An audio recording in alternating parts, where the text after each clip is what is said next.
Selamat pagi, siang, sore, dan malam semuanya. Perkenalkan, nama saya Angelin Delvina dengan NRP 130220113 dari mata kuliah Komunikasi Bisnis KPA. Pada kesempatan kali ini, saya akan menjelaskan bagaimana keadaan ekonomi Indonesia pasca serangan COVID varian Delta.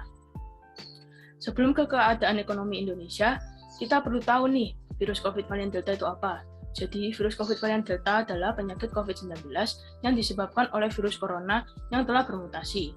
Munculnya varian virus corona baru ini pertama kali dilaporkan di India pada Desember 2020. Varian ini juga sudah ditemukan di lebih dari 74 negara. COVID-19 varian Delta diketahui lebih mudah dan cepat menular daripada varian virus corona lainnya. Riset sejauh ini menyebutkan bahwa COVID-19 varian Delta memiliki tingkat penularan lebih tinggi hingga 40% dibandingkan virus corona varian lainnya. Lalu apa aja sih yang menyebabkan virus Delta ini masuk ke Indonesia?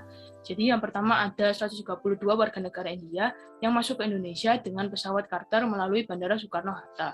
Beberapa di antaranya bahkan telah terkonfirmasi positif COVID-19 dan pada saat itu juga India memang dihebohkan dengan munculnya varian baru bernama Delta. Berdasarkan catatan otoritas kesehatan, hingga saat ini sudah ada sekitar 436 kasus varian Delta di Indonesia. Lalu yang kedua, varian Delta juga bisa berasal dari orang-orang yang memiliki riwayat perjalanan dari luar negeri. Selanjutnya, apa aja sih dampak ekonomi COVID-19 varian Delta untuk Indonesia? Jadi Menteri Keuangan Sri Mulyani mengatakan bahwa dampak varian asal India ini akan mengganggu pertumbuhan ekonomi di periode kedua tahun ini, terutama terhadap konsumsi rumah tangga dan ekspor. Sri Mulyani juga menyampaikan konsumsi rumah tangga akan berimbas selama pengetatan PPKM akibat varian Delta, terutama bagi masyarakat ekonomi kelas menengah atas yang konsumsinya akan tergantung dari pengendalian pandemi. Dari sisi perdagangan, juga perlu mewaspadai kembali meluasnya penyebaran varian Delta di mitra dagang RI. Hal ini dikhawatirkan akan kembali mengganggu kinerja ekspor Indonesia karena mempengaruhi sisi demand dan supply dari negara mitra dagang Indonesia. Pemerintah memaksimalkan kinerja produksi ekspor dan menjaga momentum harga komoditas yang tinggi.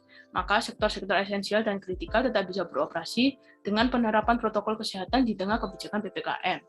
Sri Mulyani juga mengatakan pemerintah akan mengoptimalkan belanja dalam APBN 2021, termasuk merealisasikan sisa anggaran Program Pemulihan Ekonomi Nasional atau PEN di kuartal 3-4 tahun ini.